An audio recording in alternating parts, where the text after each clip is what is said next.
This is America Daily, bringing you the best in truthful news updates and in-depth reports happening now.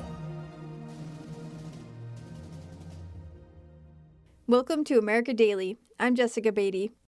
On September 24th, House Speaker Nancy Pelosi announced an impeachment inquiry of President Trump. After the announcement, Judicial Watch President Tom Fitton had this to say. Well, the Democrats in the House and their allies in the media and the deep state are manufacturing another crisis to justify the unlawful removal of President Trump. We're trying to justify it. We had the coup attack out of the deep state, and it's continuing through this fraud impeachment process where Nancy Pelosi is calling for an impeachment inquiry that's not really an inquiry because no one in the House has voted for one. So you've got that abuse of power by Nancy Pelosi. And President Trump rightly has tried to be transparent about this alleged corruption issue, released the transcript, and it shows there was nothing inappropriate said during that call warranting impeachment or anything else. In fact, in my view, the president's right to raise these corruption issues with foreign leaders because Barack Obama and the deep state was not only using domestic intelligence, but bringing in other countries like Ukraine to try to keep President Trump from winning office. And that abuse of power, that corruption needs to be investigated. And frankly, the president needs to be talking to more countries about that corruption, trying to get some accountability there. And this is about Ukraine and Joe Biden and Joe Biden's son, correct? Oh, yeah. Now we know why Trump was targeted. It was not only to protect Obama and Hillary Clinton, but Joe Biden from the consequences of his misconduct, trying to intervene, it looks like, in Ukrainian politics to protect his son. Certainly, we've got questions about that. We have a number of Freedom of Information Act requests that we're about to sue on because we're not waiting for Congress. We're not waiting for the administration to start releasing this material. We're doing our own independent investigation because Congress is part of the scandal. They need to be investigated too, but they're not going to investigate themselves. So that's why Judicial Watch has to step up. Can you talk a little bit about Nancy Pelosi's speech yesterday about opening a formal impeachment inquiry into President Trump? Well, the big news is it's not a formal impeachment inquiry. It's a made-up impeachment inquiry. A formal impeachment inquiry would be voted on by the full House. This is a power grab, a coup by Nancy Pelosi, furthering the effort to try to remove President Trump unlawfully from office. And I want people to realize every time they hear the word impeachment, they should just substitute the word coup. There's no good faith basis to impeach this president. And what he's being targeted over is his whistleblowing. He's the whistleblower in chief about the corruption of the last administration, the corruption of the deep state, and he's pointing a finger at the operations of the Democratic Party that were part of the spy operation against him. And for that, he's being targeted and retaliated against. This is a dangerous time for America because we've got our constitutional republic under assault by people who don't like the results of an election, and they're willing to tear up the Constitution and abuse their power to remove a president that was lawfully and properly elected. Next up, Chris Chappell from America Uncovered on the vulnerability of America's power grids. What would happen if the power went off and stayed off? Could that really happen? How vulnerable are America's power grids? This is America Uncovered. I'm Chris Chappell. This episode is sponsored by Surfshark. Because if you're worried about the government watching what you do online, you're going to want a reliable VPN to hide your identity. In 2012, Hurricane Sandy hit New York, and it even dared to hit my apartment. Sorry for my casual appearance. When it floods, I wear my less nice suits. But you know what was the worst part? Not the flooding. Not the extensive property damage. I'm talking about not being able to charge my iPhone because the power was out. It was the worst 3 days of my life. Anyway, remember that blackout in New York City in 2003? Beautiful. Unless you were in the city, in which case it was a nightmare with people sleeping on the streets. On the plus side, in 2003, no one had iPhones to charge. But what's scary is a major loss of power could happen again at any time, even in 2019. All right, guys, time to hit the panic button. Wait, if the power's out, then the panic button won't work either. Anyway, America's power grid is critical to our lives, and not just for our iPhones. All 16 sectors of the U.S. economy that make up the nation's critical infrastructure rely on electricity. And even relatively minor disruptions can be a big deal. That 2003 power grid collapse I mentioned left 50 million people on the East Coast without power for 4 days. It caused economic losses between $4 and $10 billion. There were rumors that the outage was caused by Chinese hackers, though the official report says the hackers were actually overgrown trees. But even though it was trees and not Chinese hackers, that article also says that China's People's Liberation Army in 2003 had gained access to a network that controlled electric power systems serving the northeastern United States. So you can still be terrified. You can be terrified of hackers and trees. And to demonstrate the power of grid hacking, in 2015, Russian hackers shut down a part of Ukraine's power grid and sowed chaos. An extensive grid hack scenario in the U.S. would wreak major havoc. How major? Lloyd's of London, an insurance underwriter, worked out a realistic scenario for an attack on the Eastern Interconnection, one of the two major electrical grids in the United States. It powers about half the country. The hypothetical attack would leave 93 million people without power and cause $243 billion worth of economic damage. Oh, and a small rise in death rates as health and safety systems fail, while darker scenarios envision scarcity of water and food, deterioration of sanitation, and a breakdown in security leading to a societal collapse. Okay, societal collapse seems a bit extreme. I mean, I don't understand how people can live without their iPhones, but it should be theoretically possible. In fact, according to my parents, people didn't even used to have the internet. Anyway, when it comes to the U.S. power grid, one senior Air Force general says that the threat comes partly from the fact that technology has come to play such a huge part in our lives. And as the world evolves and as technologies are invented, they become weapons for those that have evil intent. Cyber has become a weapon for those that are evil. And so we as a civilization have become very dependent on cyber. We use our banking, our transportation, our life. It's everything. General Quast told the Washington Free Beacon that another reason America's grid is so vulnerable to attack is because it was built without electronic or other types of attacks in mind. Among the potential man-made threats are nuclear-produced electromagnetic pulses. For example, take a blast from a nuclear weapon. Experts say that if detonated miles above the United States, a nuclear blast could cause a catastrophic power outage affecting an estimated 318 million people for 30 days. Even an electromagnetic pulse caused by a natural solar flare could be damaging. According to this report, it could cause fly-by-wire airplanes to fall out of the sky.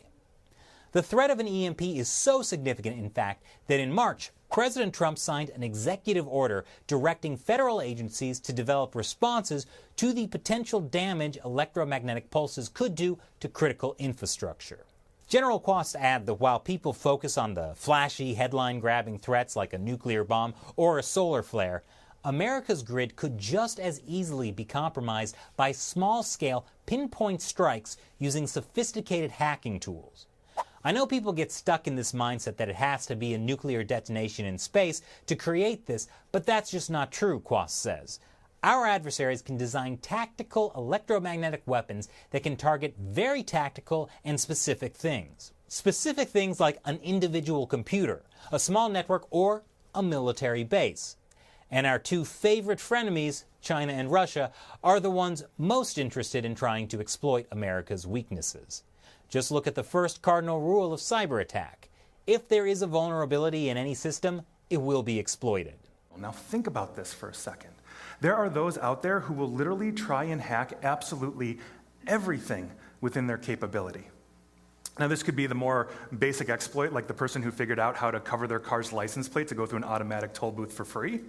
Or this could be the more obscure, such as infecting a complex computer network to derail an entire illegal nuclear weapons program. Espinosa is referring to a top-secret cyber attack that destroyed critical equipment used in Iran's illegal nuclear program about a decade ago.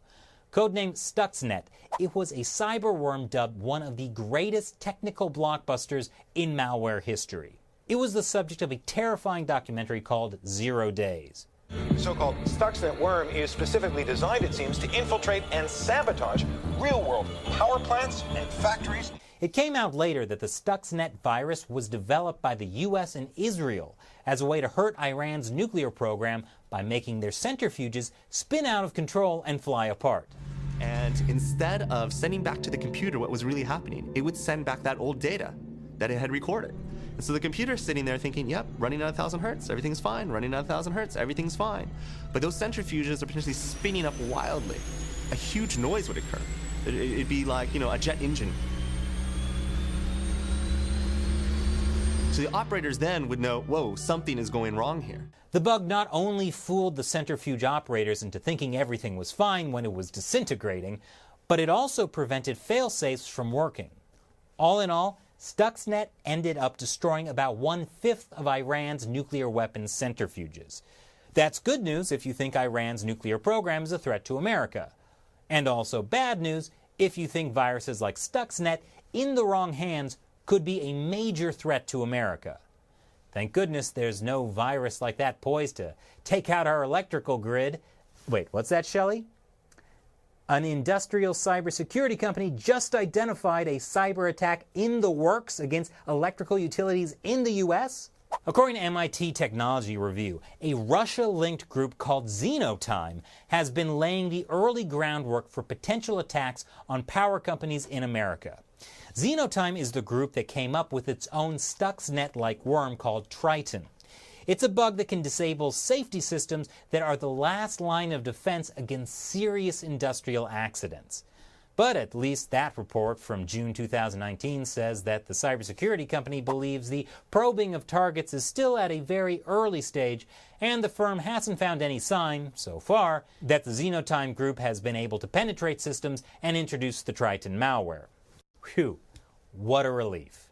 I have zero doubt in my mind that currently critical infrastructures in the Western world already have malwares inside, just ready for someone to press that red button and shut off a power grid.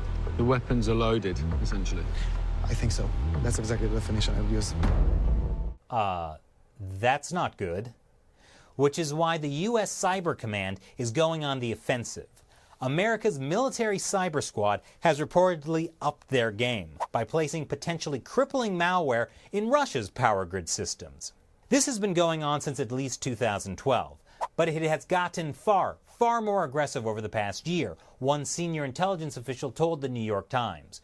We are doing things at a scale that we never contemplated a few years ago. Perhaps, as the old saying goes, the best defense is a good offense, especially when you have no other defense. Personally, I look forward to the power grid war being made into a cyber espionage thriller on Netflix, if there still is a Netflix. Coming up next, is eating meat bad for the environment? Here's Chris Chappell again from America Uncovered. Fires rage in the Amazon rainforest. Some of them were set by ranchers. So is meat to blame? And what impact is meat really having on our environment? This is America Uncovered. I'm Chris Chappell. The Amazon is burning. And who's to blame for these fires?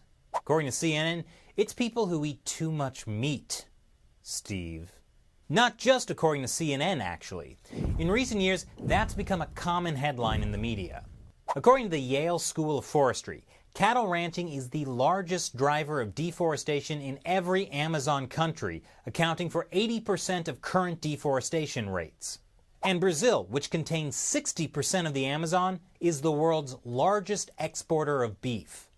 Cattle ranchers in the Brazilian Amazon are aggressively expanding their herds and willing to clear-cut the forest and burn what's left to make way for pastures. As headlines would suggest, this is why people who eat meat are ultimately responsible for the Amazon fires. And if the Amazon burns, we all do.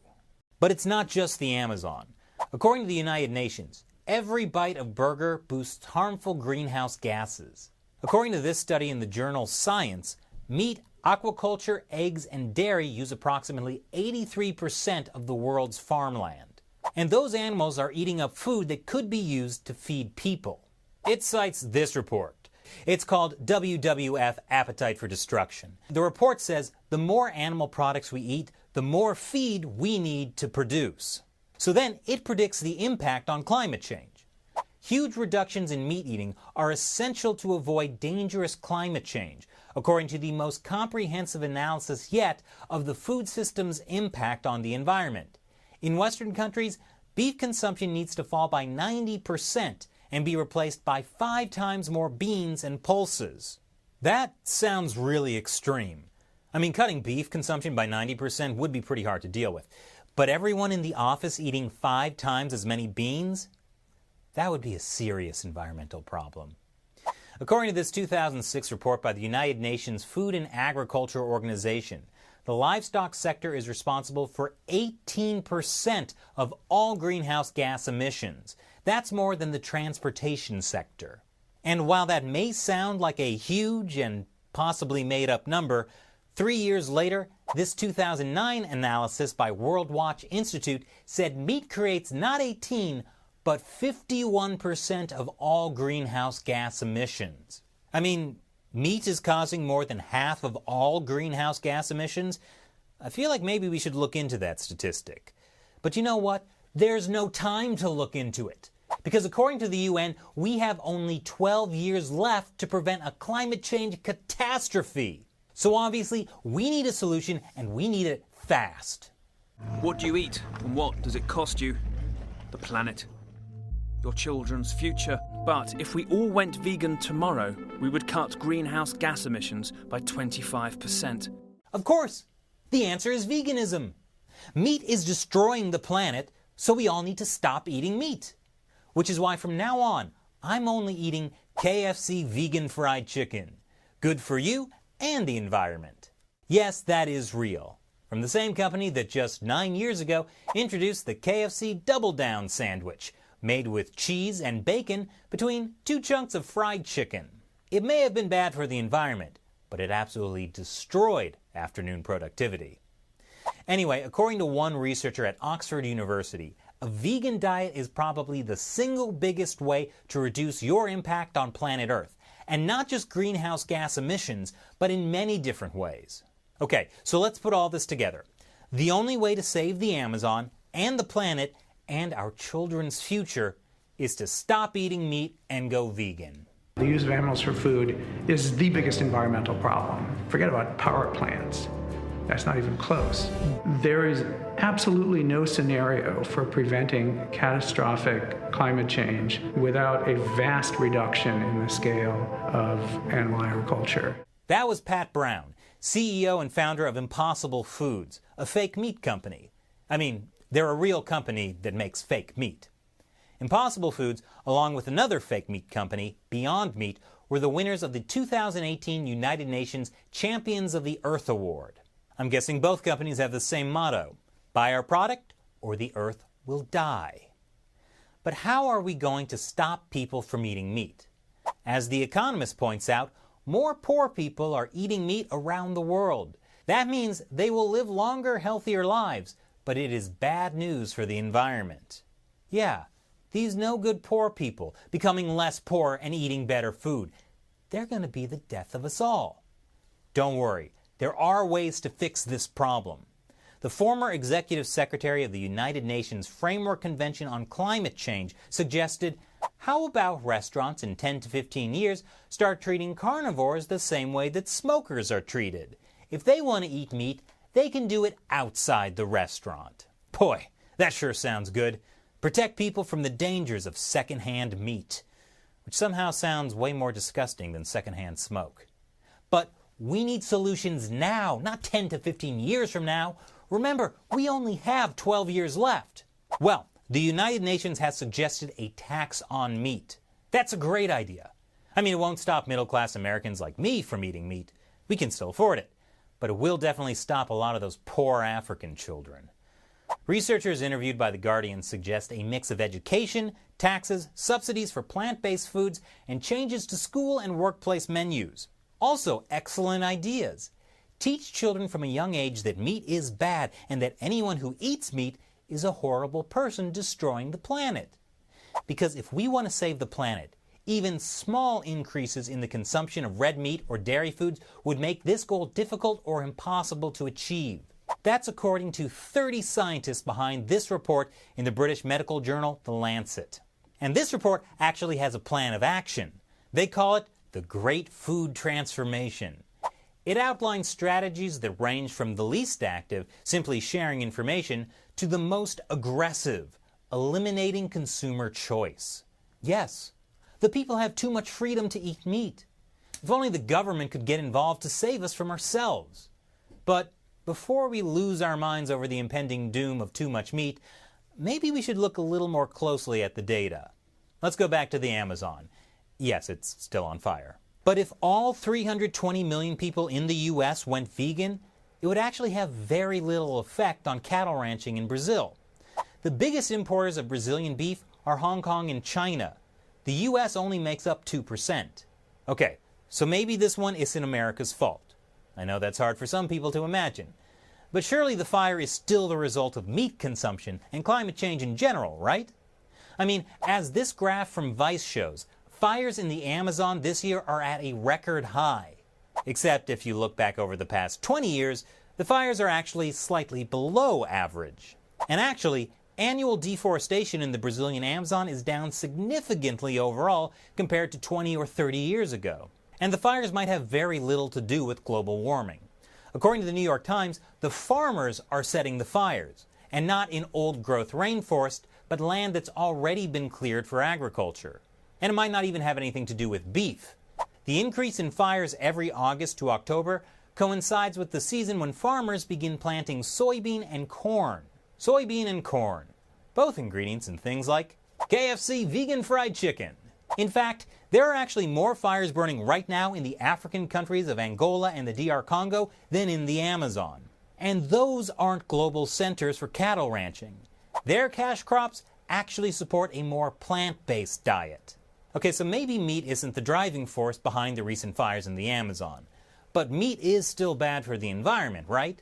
I mean, that's what the CEO of Beyond Meat says. The statistic that really comes to mind for me is this 80% of agricultural land in the United States being devoted either through grazing or through growing feed to feeding animals that are then slaughtered and converted into meat. That's a lot of land that could be used to grow food for humans instead, right? Maybe not. As much as 70% of all agricultural land globally is rangeland that can only be utilized as grazing land for ruminant livestock. Basically, that's land that can't be used to grow crops. In addition to grazing on land that can't grow other foods, according to this study, 86% of what livestock eat is inedible for humans. That's because they're mainly eating the byproducts of other agricultural production, the stalks and leaves left after corn harvest, for example. In fact, if not consumed by livestock, the study points out these leftovers could quickly become an environmental burden. So meat might not be behind the Amazon fires or taking up food and land that could be used for other purposes. But greenhouse gases, climate change.